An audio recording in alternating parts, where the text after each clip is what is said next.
মঙ্গলবার উত্তরাখণ্ডের বিরুদ্ধে রঞ্জি ট্রফির উদ্বোধনী ম্যাচের আগে ইডেন গার্ডেনে বাংলার অনুশীলনে যোগ দেন অভিজ্ঞ ভারতীয় ফাস্ট বোলার মোহাম্মদ শামি। অস্ট্রেলিয়ায় আসন্ন সীমিত ওভারের সিরিজ থেকে বাদ পড়ার প্রতিক্রিয়ায় তিনি প্রতিক্রিয়া জানান। ৩৫ বছর বয়সী এই ফাস্ট বোলার, যিনি ২০২৩ সালের আইসিসি বিশ্বকাপের সর্বোচ্চ উইকেট শিকারী ছিলেন, ফিটনেস সংক্রান্ত উদ্বেগ উড়িয়ে দিয়ে বলেন যে সিদ্ধান্তটি চূড়ান্তভাবে নির্বাচকদের হাতে। শামি শেষবার ভারতের হয়ে খেলেছিলেন আইসিসি চ্যাম্পিয়ন্স ট্রফির সময়, যেখানে ভারত জয়লাভ করে।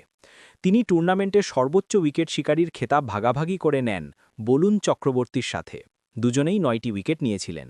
শামি সংবাদ মাধ্যমকে বলেন, আমি আগেও বলেছি, নির্বাচন আমার হাতে নেই। যদি কোনো ফিটনেস সমস্যা থাকে তাহলে আমার বাংলার হয়ে খেলা উচিত নয়। আমি মনে করি এটি নিয়ে কথা বলে কোনো বিতর্ক তৈরি করার দরকার নেই। অস্ট্রেলিয়া সফর থেকে বাদ পড়ার বিষয়ে তিনি বলেন, যদি আমি ৪ দিনের ক্রিকেট বা রঞ্জি ট্রফি খেলতে পারি, তাহলে আমি ৫০ ওভারের ক্রিকেটও খেলতে পারি। আপডেট দেওয়ার বিষয়ে আপডেট দেওয়া বা আমার ফিটনেস আপডেট করা আমার দায়িত্ব নয়। আমার কাজ হলো এনসিএ বা সেন্টার অফ এক্সেলেন্সে যাওয়া, প্রস্তুতি নেওয়া এবং ম্যাচ খেলা। কে তাদের আপডেট দেয় বা কে দেয় না, তা তাদের ব্যাপার। ফিটনেস সার্টিফিকেট প্রদানে সেন্টার অফ এক্সেলেন্সের ভূমিকার কথা উল্লেখ করে তিনি বলেন, এটা আমার দায়িত্ব নয়। অস্ট্রেলিয়ান দল ঘোষণার পর শামির ফিটনেস সম্পর্কে কোনো আপডেট না পাওয়ার বিষয়ে নির্বাচক কমিটির চেয়ারম্যান অজিত আগারকরের মন্তব্যের প্রতিক্রিয়ায় তিনি এই মন্তব্য করেছেন।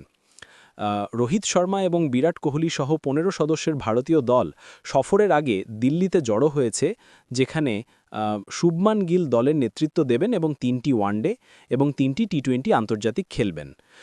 লন্ডনে বসবাসকারী কোহলি দলে যোগ দিতে ভারতে ফিরে এসেছেন। ২২৩টি টেস্ট এবং ২০৬টি ওয়ানডে উইকেট শিকারী শামি ২০২৩ সালে লর্ডসে অস্ট্রেলিয়ার বিপক্ষে বিশ্ব টেস্ট চ্যাম্পিয়নশিপের ফাইনালের পর থেকে টেস্ট ক্রিকেট খেলেননি।